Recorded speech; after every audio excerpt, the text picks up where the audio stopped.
السلام عليك يا أبا عبد الله. أعوذ بالله من الشيطان اللعين الرجيم. بسم الله الرحمن الرحيم. الحمد لله رب العالمين بارئ الخلائق اجمعین فاطر السماوات والارضین والصلاة والسلام علی اشرف الاولین والآخرین خاتم النبیین شفیع المذنبین ابی القاسم محمد صلوات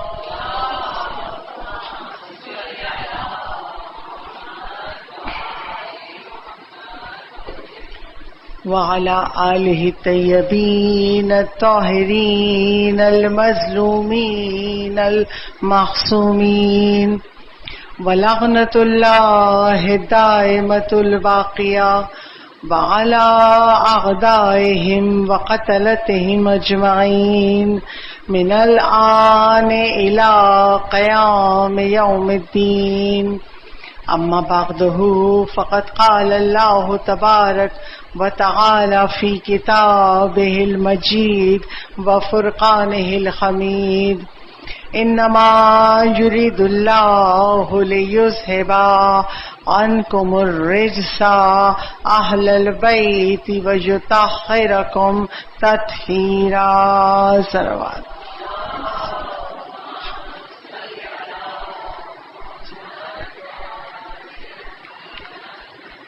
حضرت حجت کی بارگاہ میں ان کی جد کا پرسہ پیش کرنے آئے ہیں، تو مجلس کی ابتدا میں سب سے پہلے امام زمانہ کی سلامتی کی دعا. بسم اللہ الرحمن الرحیم. اللہم کل ولیک الحجت ابن الحسن صلواتک علیہ وعلی آبائی فی هذه الساعة وفي كل ساعة وليا وحافظا وقائدا وناصرا ودليلا وعينا حتى تسكنه أرضك طوعا وتمتعه فيها طويلا. بآواز بلند نعرہ صلوات.